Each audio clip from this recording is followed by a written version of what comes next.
Student, class 10 NCERT math chapter number 5 exercise 5.2 exercise का concept हम पहले ही कर चुके हैं। 5.1 एंड 5.2 दोनों का कंसेप्ट हमने एक साथ किया था। देखते हैं क्वेश्चन में क्या है हमारे पास। फर्स्ट क्वेश्चन है fill in the blanks in the following table. इस टेबल के अंदर में हमने ये ब्लैंक्स फिल करने हैं। ये ब्लैंक को फिल करना है। Given that A is the first term, A जो आपके पास है फर्स्ट टर्म है, D is the common difference, N is the number of terms, कितनी टर्म्स उस एपी के अंदर हैं वो है आपके पास, and A N is the nth term of the AP, ये हमारे पास है। देखो हमारे पास फॉर्मूला होता है A N is equal to A plus N minus 1 D. यहां से आप देखोगे आपके पास 4 डिफरेंट थिंग्स हैं। सबसे पहले बात करें तो ये आपके पास है nth term of AP, nth term of AP. दूसरी आपके पास जो टर्म है वो है आपके पास ए, और ए क्या होता है, ए होता है फर्स्ट टर्म, एपी की फर्स्ट टर्म। फिर एक n है यहां पे वैल्यू, n वैल्यू क्या है हमारे पास, number of terms, number of terms. जो टर्म हमने फाइंड आउट करनी है उस टर्म का नंबर ये हमारे पास होता है। जैसे यहाँ पे a 6 हो तो यहाँ पे 6 होगा, उस तरीके से n वो हमारे पास में वैल्यू होती है। ये कई बार हमारे पास टोटल नंबर ऑफ टर्म की वैल्यू भी होती है, या फिर हमारे पास उस पर्टिकुलर क्वेश्चन के लिए जो ये हमारे पास n है वो वैल्यू भी हो सकती है। नेक्स्ट हमारे पास d is the common difference, d is common difference of AP. तो ये हमारे पास 4 थिंग्स हैं। हमारे पास इन 4 थिंग्स में से किसी भी टाइप का ये क्वेश्चन बनाएगा, इसमें हमारे पास 4 थिंग में से एनी 3 थिंग्स गिवन होंगी और हमने 4th थिंग्स फाइंड आउट करनी है, जो भी वो कहा जाएगा। देखते हैं। फर्स्ट में ए, डी और एन हमें गिवन है, ए एन फाइंड आउट करना है, यानी कि डायरेक्ट हमने ये फॉर्मूला अप्लाई करना है। तो देखते हैं इस फॉर्मूले के अकॉर्डिंग डायरेक्ट हमारे पास क्या आता है फर्स्ट पार्ट में, और वही हम यहाँ पे फिल कर देंगे। तो ए एन जो यहाँ पे वैल्यू है वो क्या होगी, is equal to a first term 7 plus N minus 1, n is equal to 8 minus 1, d is equal to 3। ये हमने यहाँ पे पुट कर दिया और उसके बाद सोल्व किया। 7 प्लस ये दोनों सब्ट्रैक्ट, यहाँ से सब्ट्रैक्ट हो जाएगा क्योंकि पहले ब्रैकेट ओपन होगी, तो 7 इंटू 3, दोनों की multiply 21 plus 7 is equal to 28। तो ये आपके पास में फर्स्ट पार्ट का आंसर आ गया। आप चाहो तो अपने नोटबुक में या आप करते हुए पहले इसके साथ में करके भी दिखा सकते हो आप, और अगर रफली आप करने के बाद यहाँ पे डायरेक्ट फेल भी कर सकते हो। ये वैल्यू आपके पास है 28 और ये हमने फाइंड आउट की है। हम इसको एक बॉक्स में यहाँ पर इजीली विजिबल होने के लिए मार्क कर देंगे।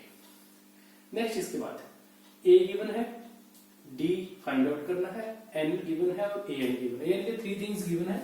उसी तरीके से फिर हम यही फॉर्मूला लेंगे, सेम फॉर्मूला में वैल्यू पुट करेंगे। A is equal to 18, A is equal to minus 18, N is equal to 10 and D is equal to find out करना है, और A N is equal to 0, D as it is हमने यहाँ पे लिख दिया।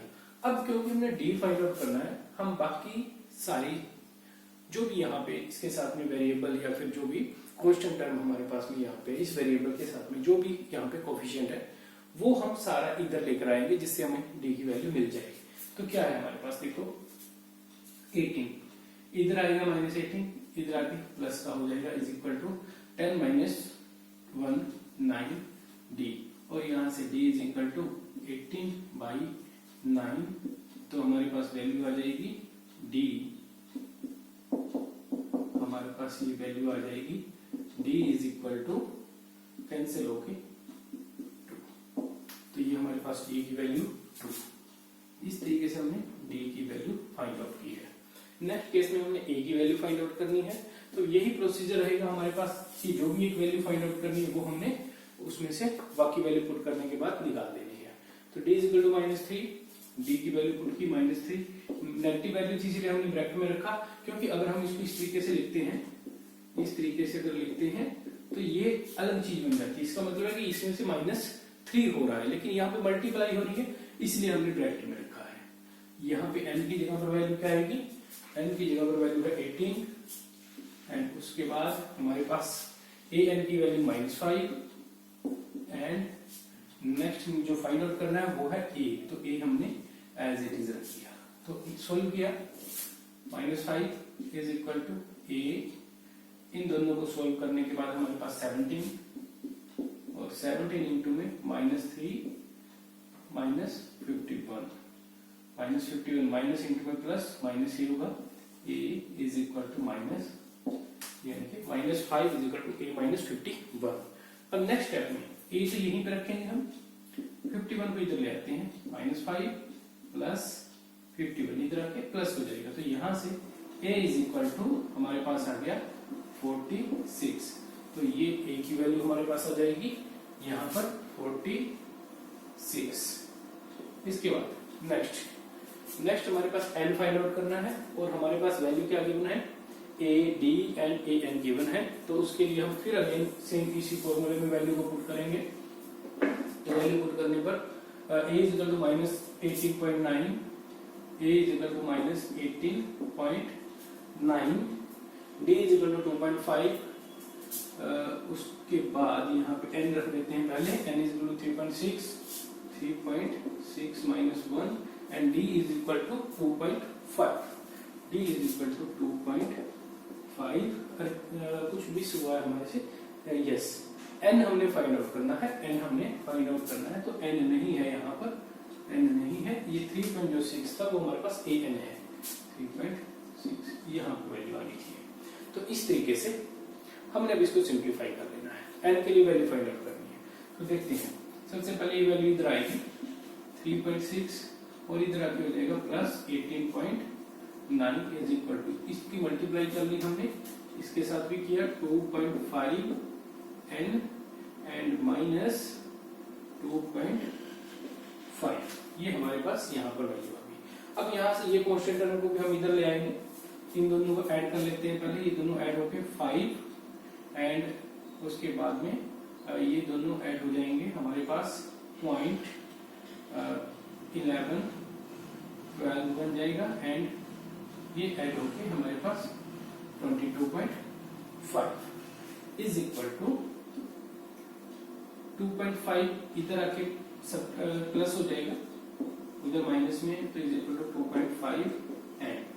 तो नेक्स्ट स्टेप में इसके बाद हमने क्या करना है, n की वैल्यू फाइंड आउट कर देनी, इन दोनों को ऐड करने के बाद, दोनों को ऐड किया 25.0 इज इक्वल टू 2.5 n, और यहाँ से n इज इक्वल टू आ जाएगा 25 divide by 2.5, n is equal to 10, n आपके पास में 10 आंसर आ रहा है, तो यहाँ पे हम वैल्यू पुट कर देंगे 10। अब इसके बाद में last part, same first part के जैसे, वहां पे हमने an फाइंड आउट किया था, इसमें भी उसी तरीके से an फाइंड आउट करना है। देखो यहाँ पे कॉमन डिफरेंस 0 दे रखा है, तो इसका मतलब क्या होगा, हम जितनी भी टर्म हमारे पास हो, फर्स्ट टर्म 3.5 है, सेकंड टर्म कैसे आएगी, इसमें d ऐड होके, d 0 ऐड किया 3.5, नेक्स्ट टर्म कैसे आएगी, इसमें 0 ऐड होके 3.5 हो गया, 0 ऐड होने के बाद, यानी कि d 0 है, तो जितनी बार भी ऐड करते जाएंगे तो 150 टर्म भी हमारे पास क्या होगी, वो भी हमारे पास 3.5 ही आएगी। तो इस तरीके से आपने इसको, इन क्वेश्चंस को कंप्लीट कर लेना है। इसके बाद में बात करते हैं क्वेश्चन नंबर सेकंड की। सेकंड क्वेश्चन में choose the correct option, correct choice in the following and justify. हमने इसमें से फाइंड आउट करना है कि कौन सा हमारे पास में आंसर होगा और उसको जस्टिफाई करना है, हमने यानी दिखाना है कि यही आंसर है, किस रीजन से है। तो बात करते हैं, ये हमारे पास एमसीक्यूज है। एमसीक्यूज में आपने कभी भी बिना देखे ही किसी भी एक पर टिक नहीं लगाना है। हमने क्या है, हमारे पास मैथ्स में एक्चुअली में ये क्वेश्चन है, उस क्वेश्चन को करने के बाद क्या आंसर आएगा, वो आंसर आपके पास में गिवन है 4 ऑप्शन, उनमें से आपने सही आंसर फाइंड आउट करना है।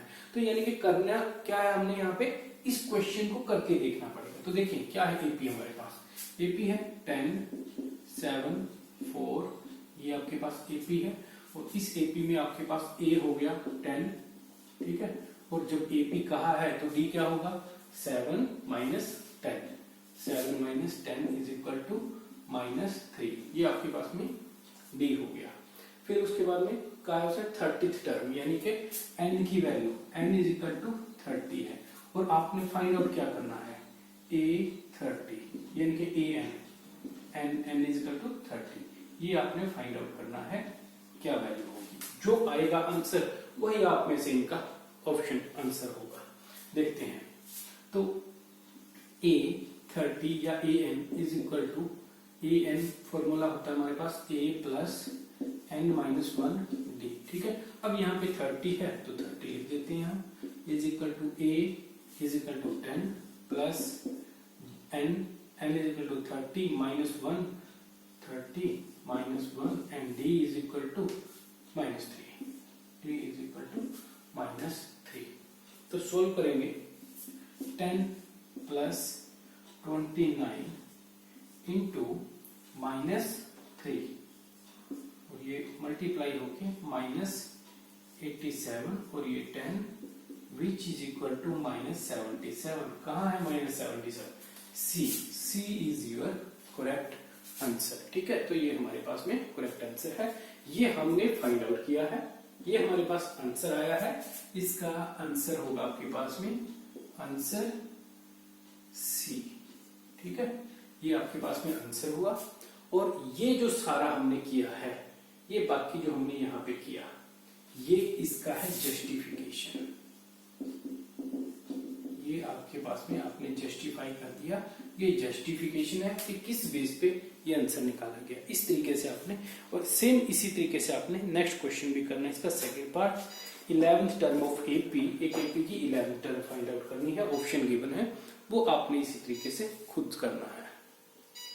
Next is the question number 3, in the following APs, ये कुछ APs गिवन है, find the missing term in the boxes. Boxes के अंदर में मिसिंग टर्म जो है वो हमने फाइंड आउट करनी है। सबसे पहले फर्स्ट AP में 3 नंबर है, 2 यहाँ पे मिसिंग है, यहाँ पे 26, हमने फाइंड आउट करना है मिसिंग टर्म क्या होगी। तो देखते हैं सबसे पहले फर्स्ट टर्म A1, A2 और ये A3, तो यानी कि A1, A आपके पास क्या हो गया, first term is equal to 2 हो गई है, ठीक है। और A3 हमारे पास क्या है, A3 इज इक्वल टू जो भी टर्म हमारे पास अवेलेबल है उनके बेस पे हमने कॉमन डिफरेंस फाइंड आउट करना होगा। तो कैसे करें देखते हैं। हमने क्या किया, A3 माइनस A कर दिया, ठीक है। जो इधर अप्लाई किया वही हमने यहाँ पे किया, 26 माइनस 2। ये हमारे पास थर्ड टर्म है AP की और इसको लिखा जाता है A प्लस 2D की फॉर्म में और माइनस इसमें से A किया गया है, इज इक्वल टू, इसको सिंप्लीफाई किया, ये आ गया 24। यहां से A के साथ A कैंसिल, हमें बचा 2D इज इक्वल टू 24 और यहां से आ गया D इज इक्वल टू 12। तो हमने क्या करना है, यहाँ पे सेकंड टर्म फाइंड आउट करनी है। A2 इज इक्वल टू क्या होगा, A प्लस D, ये सेकंड टर्म होती है। ये हमारे पास सेकंड 2 है एंड प्लस D हमारे पास ये 12 आया है, ऐड कर देंगे और ये हमारे पास 14 वैल्यू आ गई। यानी कि आपके पास में यहाँ पे टर्म क्या होगी, यहाँ पे टर्म होगी 14। इसके बाद नेक्स्ट सेकंड पार्ट हमारे पास जैसे फर्स्ट पार्ट किया है उसी तरीके से हमें सेकंड पार्ट करना होगा, लेकिन इसमें जो टर्म है हमारे पास फर्स्ट टर्म भी मिसिंग टर्म है। तो यहाँ पे हमारे पास ये क्या है, A2 second term is equal to 13 है और ये हमारे पास A4 1 2 3 4, ये फोर्थ टर्म है 3। तो हमने क्या किया, A4 minus A2 is equal to 3 minus 13। तो यहां से हमने माइनस किया, तो इसको पहले हम क्या करेंगे, हम लिखेंगे इसको जनरल फॉर्म में A plus 3D minus A plus D is equal to, ये सब्ट्रैक्ट किया, माइनस की 10 वैल्यू आ गई हमारे पास। यहां से फिर थोड़ा सा हमने ब्रैकेट को ओपन किया, A plus 3D minus A minus D is equal to -10। ये यहां से वैल्यू ये दोनों कैंसिल हो जाएंगी, 3d माइनस डी हमारे पास बचा 2d which is equal to -10 and d is equal to -5 divide होके यहाँ से आपके पास ये वैल्यू आ गई d, और यहाँ से d वैल्यू आ गई है। और सेकंड टर्म जो हमारे पास थी, सेकंड टर्म वो क्या थी हमारे पास, a plus D is equal to 13। यहाँ पे अब अगर मैं इसके अंदर से a की वैल्यू फाइंड आउट करूं तो a is equal to 13, d उधर जाके माइनस डी, यानी कि a is equal to 13 minus 5, यानी कि is equal to 13 minus plus 5 18। तो यानी कि यहां से आपके पास में a जो वैल्यू आ रही है वो वैल्यू आपके पास आ गई है 18। ये आपके पास 18 वैल्यू यहां से आ गई है। अब इसके बाद ये वैल्यू फाइंड आउट करनी है। ये वैल्यू कैसे आएगी, सेकंड वैल्यू में हम d ऐड कर देते हैं। सेकंड वैल्यू क्या थी हमारे पास, ये वैल्यू थी, और इसमें हमने d ऐड कर दिया। सेकंड वैल्यू में हमने a3 फाइंड आउट करने के लिए a प्लस d ऐड कर दिया हमने यहाँ पे a प्लस डी। a क्या है हमारे पास, नहीं हमारे पास यहाँ पे इस टर्म में सेकंड में ऐड किया है a2 में, तो हमारे पास होगा 13 एंड प्लस -5, और इस तरीके से ये वैल्यू आ जाएगी 8।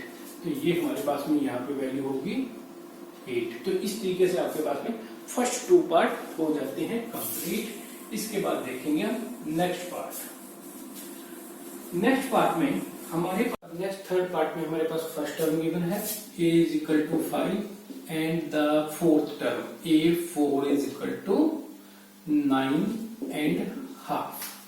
तो यहां से अगर हम इस टर्म को थोड़ा सा सिंप्लीफाई करके लिखें, हम ऐसे भी लिख सकते हैं a plus 3d is equal to 2 9 18 plus 1 19/2।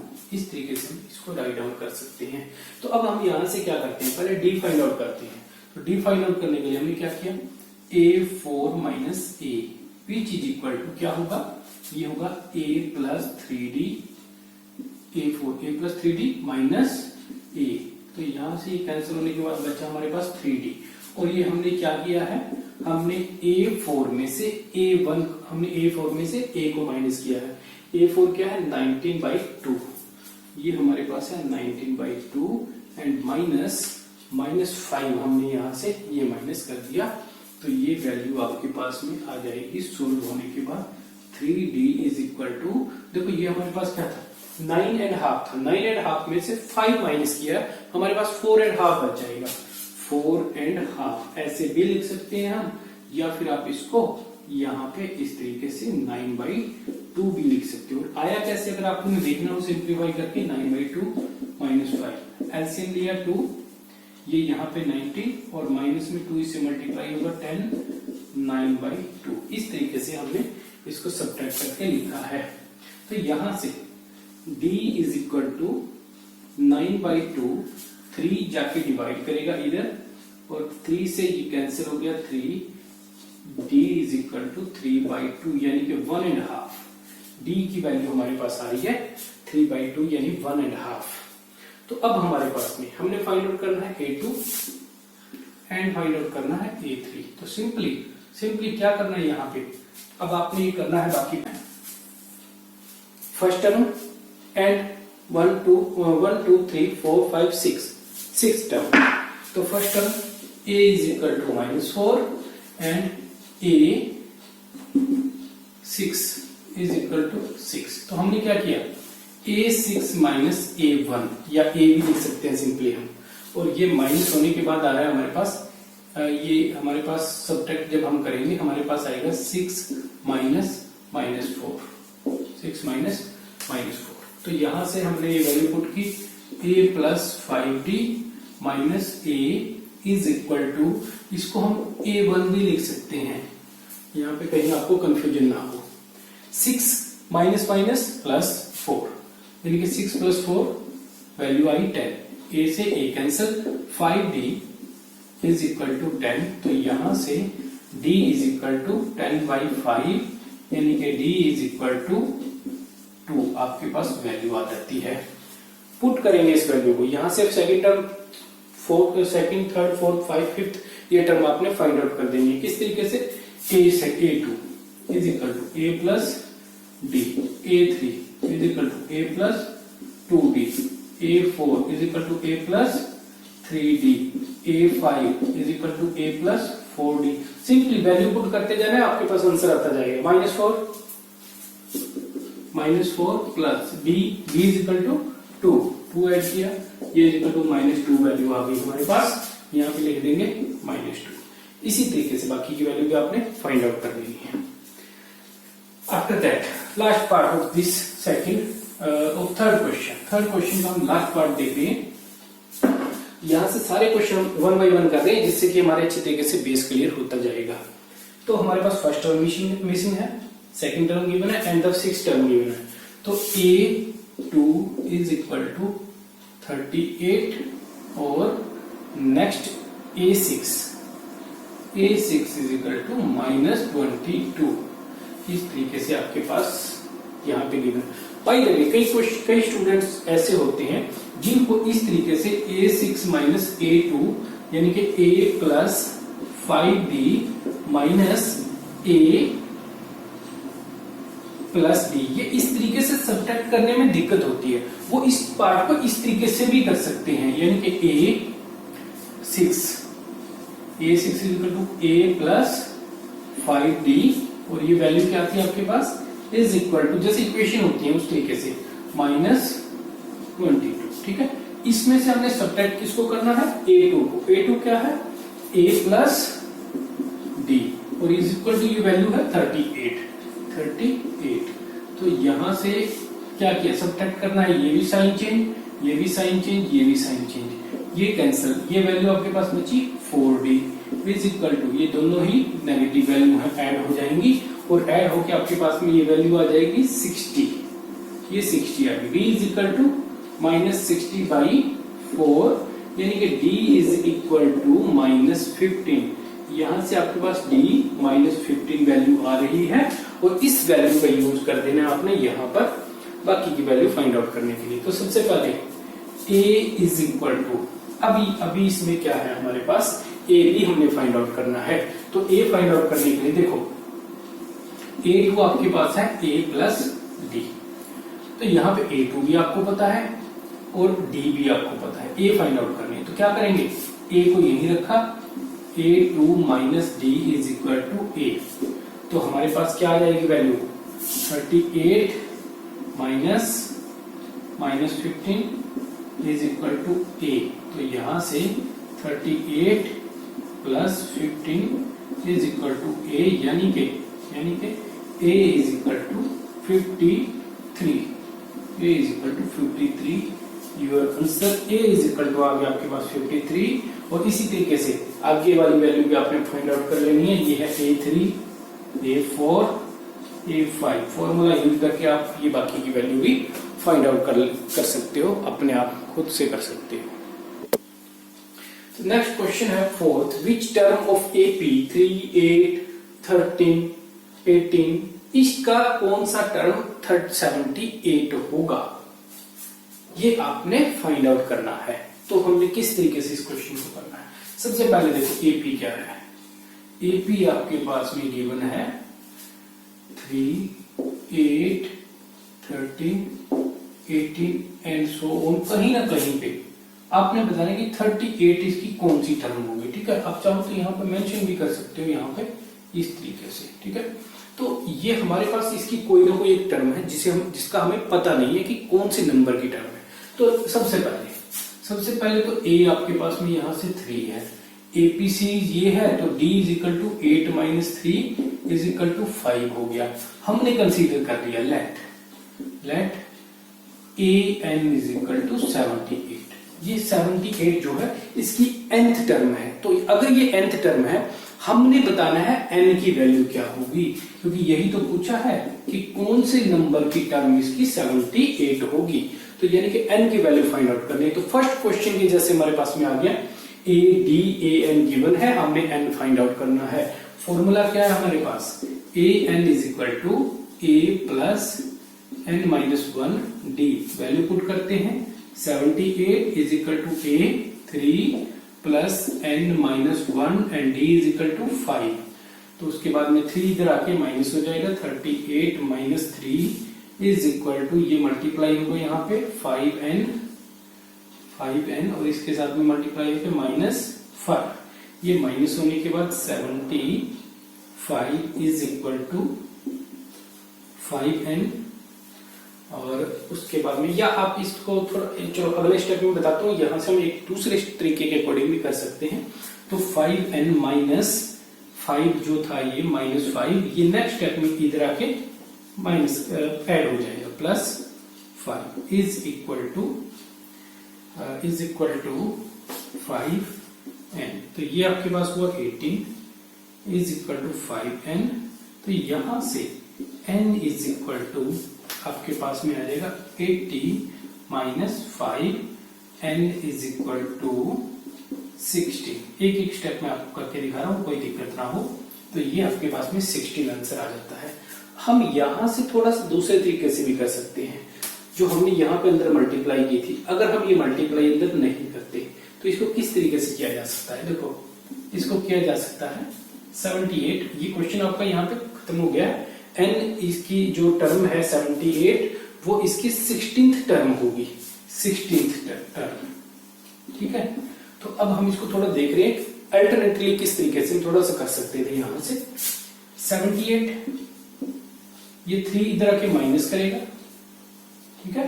तो is equal to n minus 1 into 5, जो 5 है मल्टीप्लाई में है और वो 5 इधर आके डिवाइड कर देगा। ये बना आपके पास 75/5 और ये कैंसिल होने के बाद आपके पास बच जाएगी वैल्यू, कैंसिल होने के बाद वैल्यू बचेगी 15। तो आपके पास बचा 15 is equal to n minus 1 और ये -1 इधर आ जाएगा। n is equal to 15 plus 1, ये हो गया n इज इक्वल टू 16। वही आंसर आपके पास में आ गया। इस तरीके से भी आप इस क्वेश्चन को यहां से कर सकते हो।